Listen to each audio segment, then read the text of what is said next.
Bonsoir, donc comme prévu, une petite vidéo du moteur pour vous expliquer son fonctionnement. Donc là je vais tourner autour du moteur, vous verrez une vue d'ensemble de toutes les faces.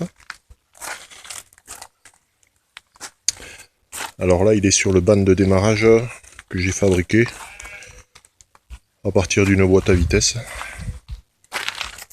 Voilà, ça c'est la vue côté boîte à vitesse.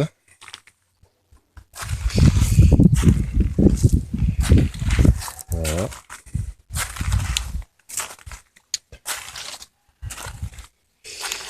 Alors une première chose que vous pouvez voir, donc ces deux flexibles, c'est une sortie avec un radiateur d'huile externe que j'ai rajouté, plus un système de filtre à huile.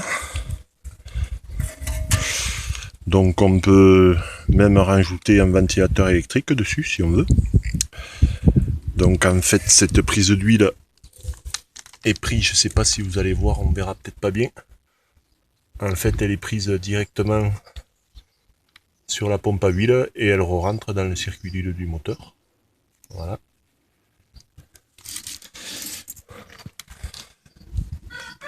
Donc ensuite l'injection à proprement dite. Donc le fameux plateau sonde que je vais vous expliquer. En fait c'est un débitmètre. C'est cette partie-là qui régule la pression d'essence aux injecteurs. Donc en fait le moteur prend l'air par ici. Ça, cette partie peut être connectée via un machon, un filtre à air. Donc quand on accélère, à l'intérieur ici, il y a un plateau qui monte et qui descend. Et en fait, plus on accélère, plus on crée de la dépression. Ce plateau est aspiré vers le haut. Et dans cette partie-là, il y a des pistons qui commandent l'ouverture de l'essence jusqu'aux injecteurs. Donc, l'air est aspiré par là. Il suit ce conduit. Il vient dans le turbo, où il est mis en pression. Il repart au collecteur d'admission. Ici, vous avez le volet papillon qui permet d'accélérer en fait. Alors, on voit pas bien. Voilà, le volet papillon est ici. C'est là en fait où on connecte le câble accélérateur, ni plus ni moins. Je vais passer par derrière, vous verrez mieux la pipe d'admission.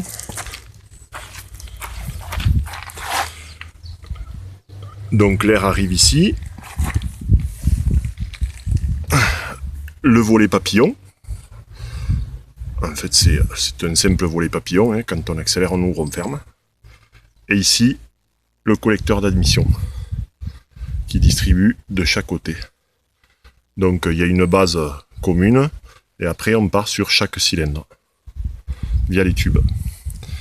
Et comme je vous disais au téléphone, elle est montée sur des pipes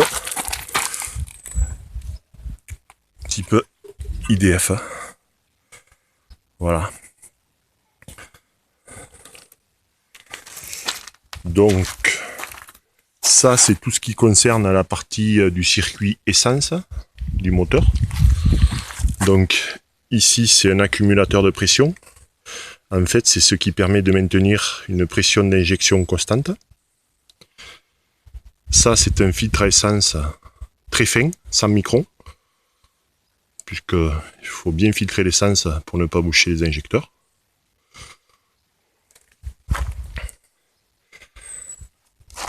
Ça vous avez certainement dû en entendre parler, c'est ce qu'on appelle une dump valve. Alors le principe de la dump valve, c'est quand on relâche l'accélérateur, il y a une pression qui s'accumule entre le turbo et le volet papillon. Cette dump valve permet de relâcher cette pression qui s'est accumulée dans cette partie de l'admission et de ne pas ralentir le turbo. Donc quand on réaccélère, on a toujours le turbo en charge. Tant que je suis de ce côté, je vous montre ce petit dispositif qui permet d'augmenter la pression du turbo. Alors c'est un robinet, en fait, qui commande la soupape de décharge du turbo. Voilà, comme voit ici. Alors je m'écarte un peu. Donc là vous pouvez voir le collecteur d'échappement qui est démontable, évidemment. Voilà, je vous le montre en détail. Il est tout en inox.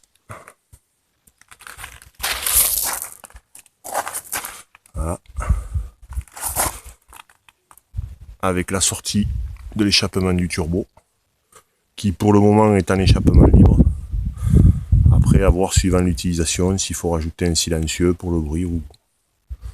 Voilà. Ici, je vous montre ce détail. C'est une prise si on veut rajouter une sonde lambda, un analyseur de richesse. On branche là, on enlève le bouchon, on met la sonde à la place du bouchon. Voilà. Là, vous voyez les détails de fixation qui maintiennent le turbo. C'est des pièces en alu taillées dans la masse que j'ai réalisé moi-même. Voilà.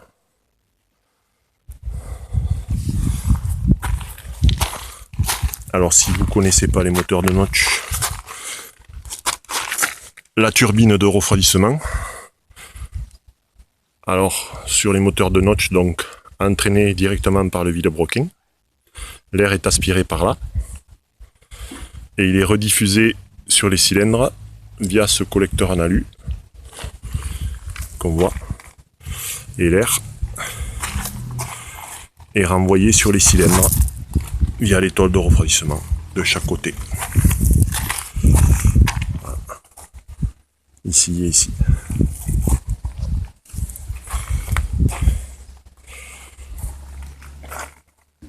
Cette pièce-là, c'est une pièce qui fait partie de l'injection de Golf. Ça sert à maintenir le ralenti à froid. Dedans, il y a un bipass qui laisse passer plus ou moins d'air en amont et en aval du boîtier papillon.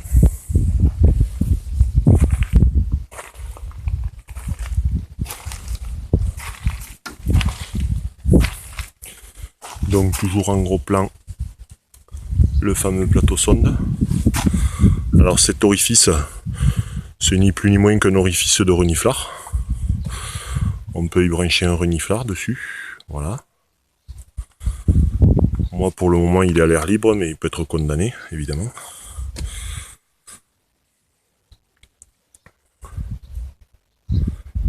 Alors, on voit ici une autre pièce qui est elle aussi liée à l'injection.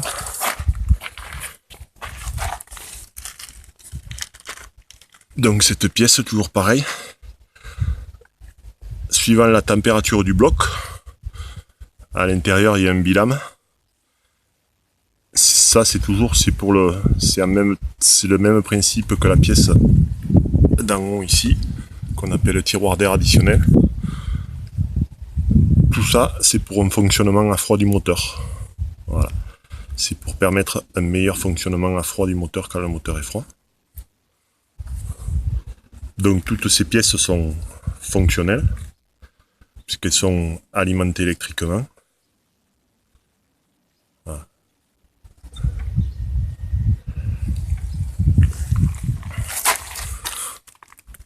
Alors j'essaye de vous faire le plus de vues possible, de détails, pour que vous vous donniez une idée. Voilà, donc là on peut voir la partie du collecteur arrière, tout inox. Voilà, les fameuses pipes type IDF, où dessus on retrouve le collecteur d'admission, avec ici les injecteurs, donc un par cylindre à chaque fois. Voilà. Je vous zoom sur un injecteur. Voilà. Donc ils sont fixés sur une pièce, ils injectent directement dans la pipe, dans la culasse. Voilà. Alors tant que je suis là, on la voit. Ça, c'est le retour d'huile du turbo.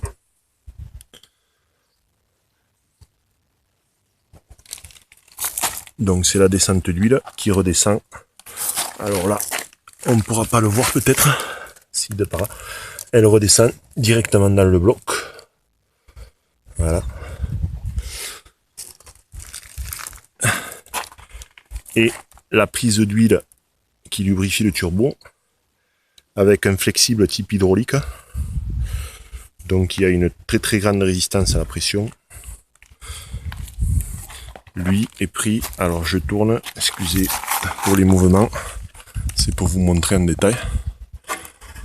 En fait, on le voit au fond là, si vous suivez la durite bleue.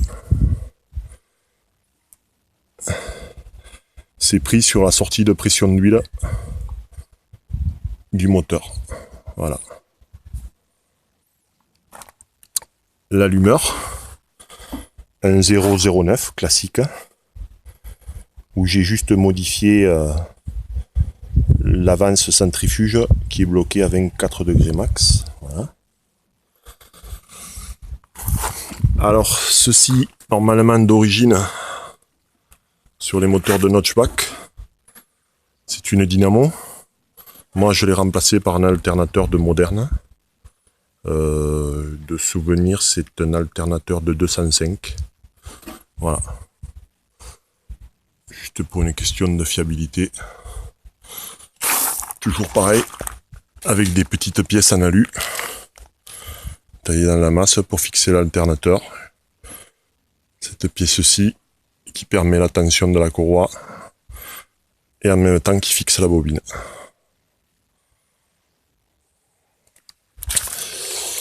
Un autre détail que vous avez peut-être remarqué sur les vidéos que je vous ai envoyées, j'ai remplacé toutes les durites essence par des durites tressées inox type aviation.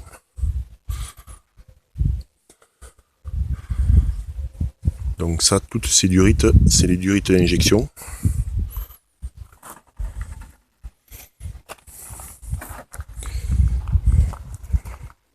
Toutes ces durites, c'est des durites type silicone, exprès pour turbo, qui résistent à la pression. Ça, c'est une pièce que j'ai fait, c'est le remplissage d'huile. Donc c'était pour rehausser le remplissage d'huile. Comme maintenant, il y avait tous ces éléments autour. C'était pas commode d'aller, quand on fait la vidange, d'aller remplir l'huile. Donc j'ai fait une rehausse avec un bouchon qui permet de, quand on fait la vidange, de remplir l'huile et d'avoir le remplissage à portée. Cette durite est prise en fait sur l'ancien emplacement de la pompe à essence. Celle-ci servira en fait à dépressuriser le bloc moteur, à le dégazer comme on dit. Donc après il s'agit de la relier à une boîte de dégazage.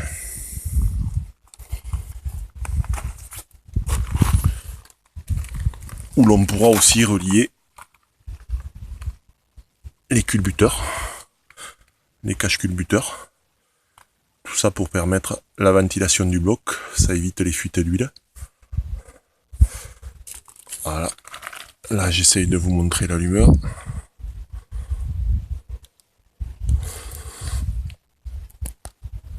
Hop, autre petit détail ici au fond. Donc on voit la prise d'huile avec la sonde de température, sonde de pression d'huile, et dessus la sortie d'huile pour lubrifier le turbo. Donc il y a encore le radiateur d'origine.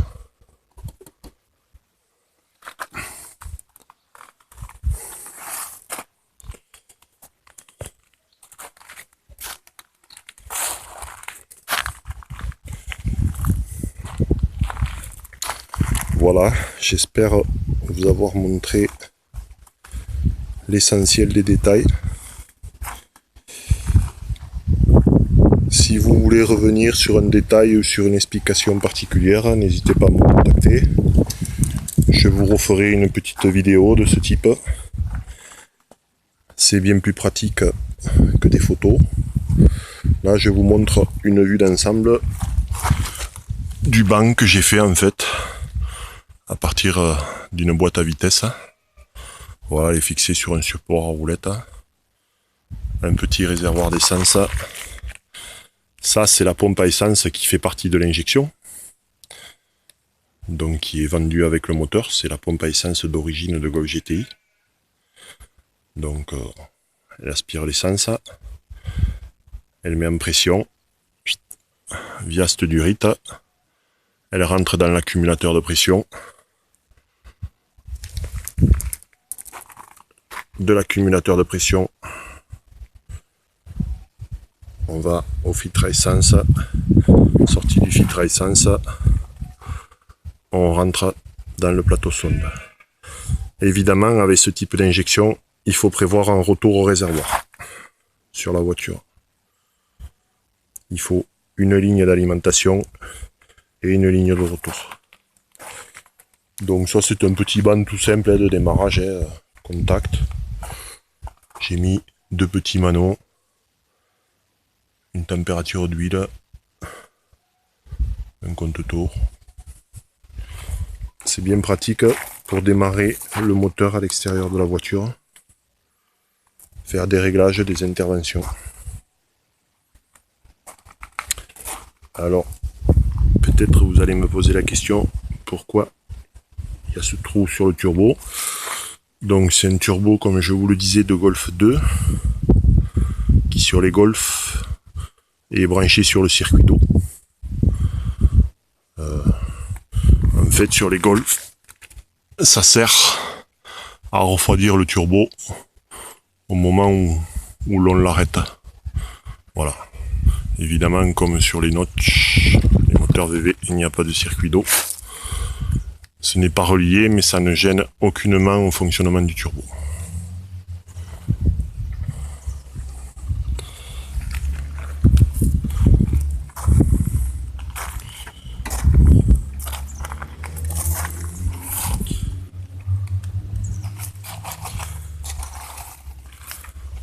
Voilà, j'ai fait à peu près le tour. Si vous avez des questions, n'hésitez pas à me contacter.